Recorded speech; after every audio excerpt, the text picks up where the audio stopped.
अस्सलामुअलैकुम सर, राना अली शान। आज मैंने ये जो वीडियो बनाने की कोशिश की है, इसमें मैंने अपने भट्ठे वाले भाइयों को फोकस करके बनाने की कोशिश की है। इसके अंदर मैंने भराई को फोकस किया। ये मैंने ऑटो कैड पे पहले भट्ठे की ड्राइंग बनाई, उसके बाद इसमें भराई करने की कोशिश की है। मुमकिन हो सकता है कि मुझसे भी इसमें कुछ गलतियाँ हुई हों, लेकिन मैंने पूरी कोशिश की है कि मैं बहुत करीब करीब जाके इसको बनाई जाए। इसमें मैंने गलती की गुंजाइश बहुत कम रखी है। तो बाकी मेरे प्यारे भाई सीनियर ज़रात भी देखेंगे, जो मेरे हम इल्म हैं वो भी देखेंगे। तो इसमें अगर कोई गलती भी हो तो मुझसे शेयर कीजिएगा, क्योंकि आप लोगों के व्यू से मैं दोबारा नई वीडियो बनाने की कोशिश करूँगा। अदरवाइज़ तो शायद मैं इसे और मज़ीद ना बनाऊँ, क्योंकि इसमें काफ़ी एनर्जी वेस्ट होती है।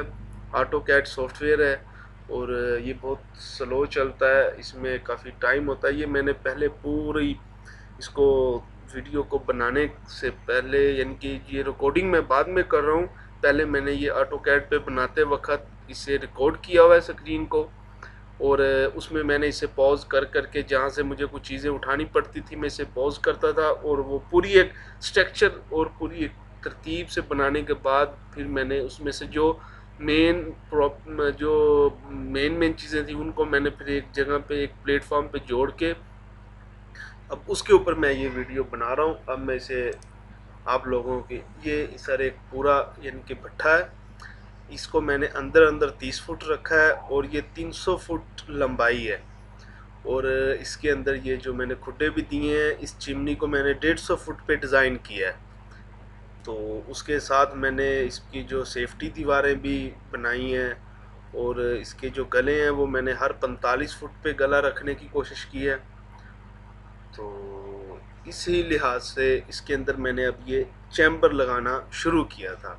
ये साथ इसके ये जो मेन लाइन है, ये खुड्डा है और ये चैम्बर है। इसमें मैंने कुछ पहले वीडियो में एडिटिंग करते वक्त मुझसे एक मिस्टेक हुई थी। ये जो पहले सामने चैम्बर की दीवार के सामने जो स्टेप लगा है ना, इस स्टेप को मैं की लेयर वहाँ यहाँ पे जो लेयर बनानी थी उसमें लेयर को अलग से एडिटिंग नहीं कर सका, तो जिसकी वजह से वो पीछे इस वक्त चैम्बर की दीवार है जिसके अंदर 1 2 3 झरी हैं। ये 3 झरियाँ इस तरफ हैं और 3 झरियाँ दीवार के उस तरफ हैं।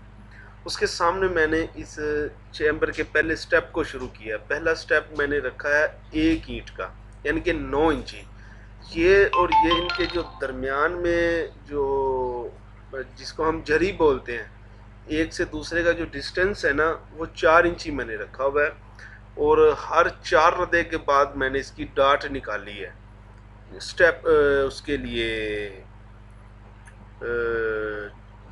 लिए सर पाकटों के लिए।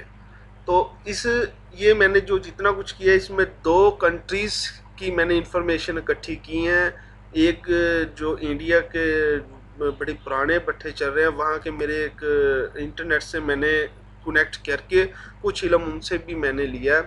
तो उनके हिसाब से सर ये जो 1 2 3 4 रदे के बाद हम डाट निकालते हैं ना, उनके मुताबिक अगर ये 3 पे निकले तो इसका प्रेशर ज़्यादा बनेगा, और प्रेशर ज़्यादा बनेगा और हवा की जो सकिंग है वो अंदर जाने की जो ज़ोर से जाएगी ना, वो कम जाएगी, जिसकी वजह से हमारे नीचे जो टेम्परेचर है जिसको हम ताप कहते हैं वो बहुत ज़्यादा हैवी हो जाएगा। अब आप ये देखें कि ये 30 फुट का भट्ठा है, इसके अंदर ये जो स्टेप मैंने शुरू किए हैं, ये 1 2 3 4 5 6 7 8 9 10 11 12 13 14 स्टेप आएंगे।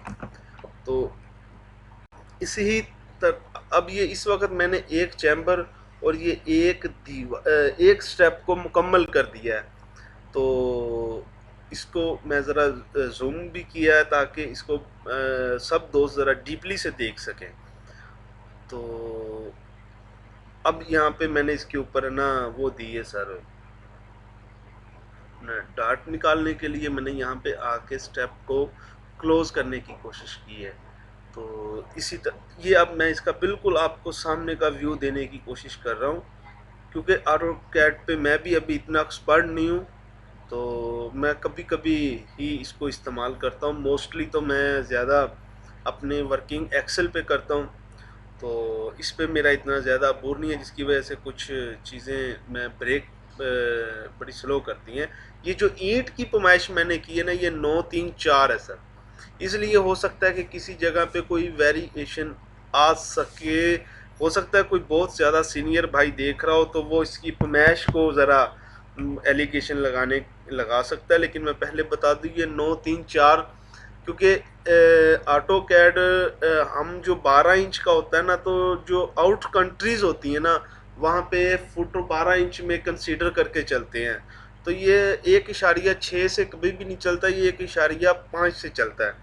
तो वो 4 इशारिया समथिंग जो 3 5 है, उसको पूरा करने के लिए बहुत ज़्यादा कैलकुलेटर इस्तेमाल करना पड़ता था, जिसकी वजह से मैंने कम इस्तेमाल करके इसको 9 3 4 पे डिवाइड कर दिया।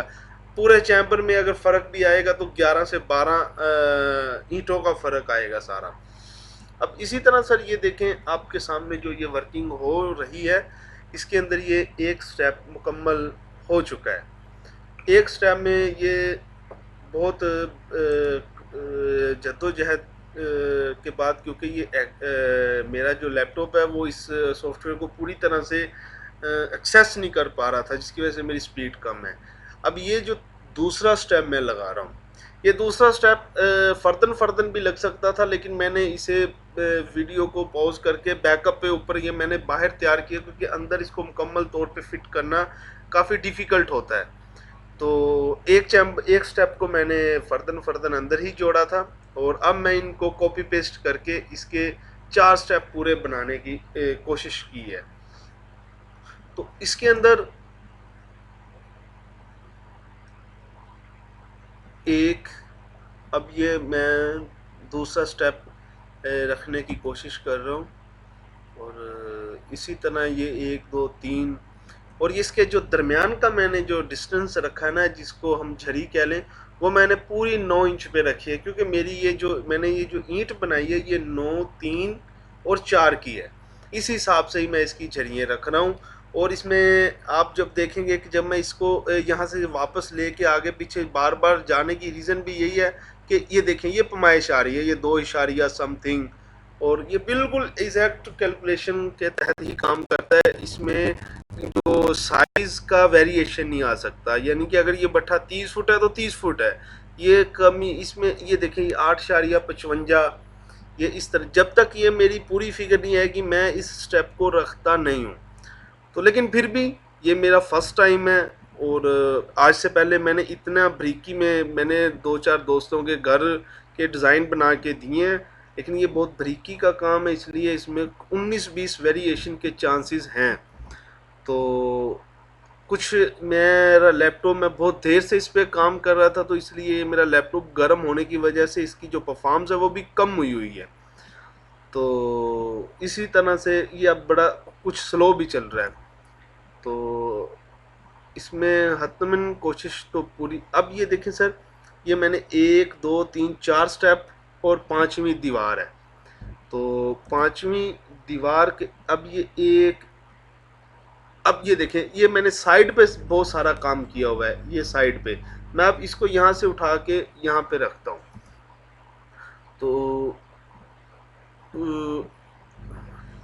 ये 8.63, हाँ इसमें देखें अब ये थोड़ा सा मैं वेरिएशन कर चुका हूँ, क्योंकि वो सिर्फ ये वीडियो भाइयों तक इल्म पहुँचाना है कि वो भराई के अंदर खड़े होके खुद तो भराई नहीं कर सकते, लेकिन उनके दिमाग में एक थ्योरी बैठ जाएगी कि यार ये होता ऐसे है। तो उस थ्योरी को जहन में, ये देखें सर, अब ये मैंने एक सामने दीवार लगा, ये जो चैम्बर है, क्योंकि इसके अंदर अब हो सकता है कि अब ऑब्जेक्शन लगाएं कि यार इसके इधर भी झरियाँ छोड़ दी, उसके पीछे भी झरियाँ छोड़ दी हैं। इन झरियों को मैं बीच में लाऊंगा, ज़रा थोड़ी सी देर आप ये ये देखें, ये इस वक्त बिल्कुल दरमियान में है। अब असल क्या है कि हवा पीछे से दो कारणों से इन होगी सर, इनके अंदर से क्रॉस होके इस दरमियान वाले से निकलेगी। इस एक मिनट यहाँ से ठहरे, मैं 1 मिनट आपको ज़रा इसे जूम कर लूँ।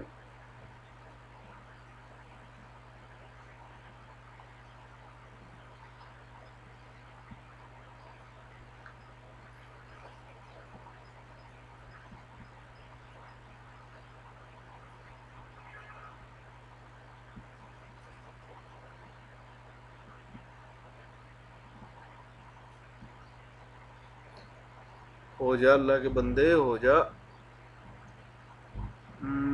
मैं ना सर माज़र के साथ इसमें मैं ना ये साल डेढ़ से मैंने इसको इस्तेमाल भी नहीं किया ऑटो कैड को। ये जब मैंने इसका डिप्लोमा किया था उसके बाद मैंने ये 2 साल तो रूटीन से इस्तेमाल किया, उसके बाद मैंने ये ना इस्तेमाल भी कम किया। ये मेरे कल रात लेटे लेटे जहन में आया, क्यों ना यार अगर हम एक ऐसी थ्योरी बना लें तो चले हमारे पास एक पॉइंट होगा जिस पॉइंट पर रह के हम सारी एक्टिविटीज़ कर सकते हैं। मेरे इस काम के अंदर 10 से 15% मेरे भाई वालों ने भी मुझे सपोर्ट किया है। सारा काम मेरा नहीं है, इसमें मेरे भाई वाले भी हैं। अब मेरे जुलाई वाला मेरा मिस्त्री है। अब मैं जो इस वीडियो अगर ये देखें, वहाँ पीछे से 2 साइड से हवा इन होने के बाद यहाँ से इनके दरमियान से बिल्कुल यहाँ से हवा निकल के वापस जो इसके सामने, अब मैं अगली वीडियो में जो चैम्बर लगाऊंगा उसका मैं जो ये क्रॉस है वो ऐसे करूंगा, इस तरफ यहाँ से सीधा निकल जाएगा। तो अगली वीडियो में इसको मैं चैम्बर को कंप्लीट करूंगा। उसके बाद सर इसके अंदर इस ऑटोकैड के अंदर आप ये भी कर सकते हैं कि इस ऑटोकैड में आप ये भी कर सकते हैं कि आपका जो इस लेंथ पे प्रेशर कैसे चेक करें कि इतनी लंबी लेंथ पे कितनी सकिंग की चिमनी लगे। ये चिमनी जो लगाई हुई है मैंने पूरी कैलकुलेशन पर रख के लगाई हुई। इसके जो पैर है, जो इसका मुंह है, जो इसकी लेंथ है, इस सॉफ्टवेयर में मैंने कैलकुलेट की हुई है कि इतनी सकिंग पे। अगली वीडियो जब मुझे इस वीडियो में भाइयों का कोई अच्छा रिस्पॉन्स मिला तो मैं अगली वीडियो में कोशिश करूंगा कि हमारे जो भट्ठे की कितनी लेंथ पे, कितने डायामीटर का हमारा, कितनी रेडियस, यहाँ पे रेडियस भी निकलता है, कितने रेडियस का जो हमारा ब्लोर हो तो वो लगाया जाए तो वो कितनी सकिंग से हवा खींचेगा और कितनी चाहिए। 900 डिग्री, 950 डिग्री, 1000 डिग्री पे कितना प्रेशर चाहिए कि हमारा वो टेम्परेचर स्टेबल रहे। हमारे अमूमन जो ऊपर से कच्चा नीचे से पक्का निकलने की भी रीज़न यही है कि कभी ऊपर टेम्परेचर पूरा, कभी नीचे टेम्परेचर पूरा। क्यों, हम जब तवा उठाते हैं हमें मोस्टली तो ये पहले तो ये सोचना पड़ता है आगे देखें या पीछे देखें। वो आगे पीछे देखने में हम इतना कंफ्यूज हो जाते हैं कि हम अपने भट्ठे का सही तरह से टेम्परेचर देख ही नहीं पाते, हम भी नहीं देख पाते। और मोस्टली हमारे जुलाइये भी अभी अनट्रेन है तो ताका उनको भी पता है कि यहाँ पे, लेकिन कुछ है क्योंकि इस एक दीवार से दूसरी दीवार के दरमियान इसका टोटल टेम्परेचर ब्लॉक हो जाता है। तो ब्लॉक होने की वजह से इसके टेम्परेचर को पूरा रखना। इसके अंदर एक और भी चीज़ मैंने चेक की है कि आपको ये भी मैं इंशाल्लाह बताने की कोशिश करूंगा कि कितनी लाइनें अंदर रखी जाएं, कितनी लाइनों के ऊपर से केरी उतरे, कितनी लाइनों का टेम्परेचर मेंटेन रखे, कितनी लाइनों को कितने टेम्परेचर पे ठंडा होने दें। इंशाल्लाह पूरी एफर्ट है। इसके अंदर मैं 2-3 किताबचों का भी मुतालिया कर रहा हूँ और इन सारी चीज़ों से इल्म हासिल करके मैं शेयर करना चाहूँगा। और ख़ासकर चौधरी रिजवान साहब और लियाकत भट्टी साहब जो इस काम को हम सबसे पहले कर रहे हैं और माशाल्लाह उनके पास इल्म का समंदर है। तो मैं कोशिश करूंगा कि उन अगली वीडियो बनाने से पहले मैं इनसे फेस टू फेस मुलाकात करके, मेरे जहन में 2-3 पॉइंट हैं इनके साथ मैं डिस्कस करूंगा। वो मेरे इंशाल्लाह जब वो पॉइंट क्लियर करेंगे तो फिर मैं इस भट्ठे के अंदर कितने डायामीटर का, रेडियस का, ब्लोर की हर चीज़ डीपली उसकी रिसर्च करके इंशाल्लाह उस पर भी हम एक वीडियो बनाएंगे। पाकिस्तान जिंदाबाद, खुदा हाफिज़।